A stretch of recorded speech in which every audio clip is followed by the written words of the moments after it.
Hi friends, TNPSC எக்ஸாம்ஸ்ல இதுவரை கேட்ட questions வந்து நம்ம ஒரு ஆர்டர் வந்து பார்த்துட்டு இருக்கோம்.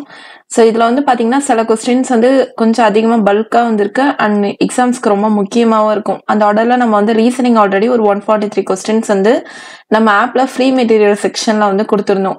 ஸோ இதே இதுதான் பார்த்தீங்கன்னா அதுலேயே ஃப்ரீ மெட்டீரியல் செக்ஷன்லேயே இந்த computer science and technology related questions, இந்த டெக்னாலஜியில் வந்து நானோ டெக்னாலஜி, ரோபோட்டிக்ஸ் இந்த மாதிரி இது, அதுக்கப்புறம் கம்ப்யூட்டர் சயின்ஸ் இதுவுமே கொஞ்சம் அதிகமாக எக்ஸ்பெக்ட் பண்ணுற ஏரியா. அதனால இதெல்லாம் சேர்த்து ஒரு பிடிஎஃபாக வந்து நான் ஃப்ரீ மெட்டீரியல் செக்ஷனில் வந்து தந்துடுறேன்.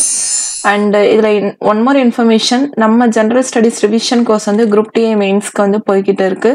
ஸோ இன்ட்ரெஸ்ட் இருக்கிறவங்க ஜாயின் பண்ணிக்கலாம். இது ரொம்பவே யூஸ்ஃபுல்லான ஒரு கோர்ஸ். ஸோ இதில் வந்து revision based content plus current affairs என்ற ரிவிஷன் போய்கிட்டு இருக்கு. ஸோ இதில் வந்து பார்த்தீங்கன்னா எல்லாமே வந்து ஃபர்ஸ்ட் வந்து கம்ப்யூட்டர் சயின்ஸ் ஃபுல்லாக கவர் ஆகியிருக்கு. அண்டு நெக்ஸ்ட்டு வந்து பார்த்தீங்கன்னா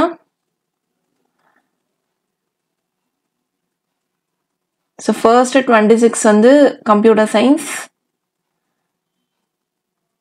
நெக்ஸ்ட் வந்து பார்த்தீங்கன்னா இந்த technology related robotics, nano technology இந்த பேஸ்டு கொஸ்டின்ஸ் எல்லாமே இருக்குது. ஸோ இது எல்லாமே ஆன்சர் பண்ணி பாருங்கள். இதில் ஒரு சில கொஸ்டின்ஸ் வந்து நம்ம வந்து டாப் 25 சீரீஸில் வந்து பார்த்துருக்கோம். ஸோ எக்ஸ்ட்ரா கொஸ்டின்ஸும் உங்களுக்கு இதில் வந்து கிடைக்கும். அண்ட் இதை வந்து கரெக்டாக சேவ் பண்ணி வச்சு இதை வந்து கரெக்டாக யூஸ் பண்ணிக்கோங்க. ரொம்பவே யூஸ்ஃபுல்லான ஒரு இது.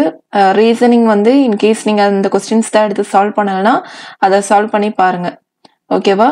நம்ம கோர்ஸ் வந்து இன்ட்ரெஸ்ட் இருக்கிறவங்க ஜாயின் பண்ணிக்கோங்க. ரியலாகவே ரொம்ப யூஸ்ஃபுல்லாக இருக்கும் உங்களுடைய ப்ரிப்ரேஷனுக்கு. தேங்க்யூ.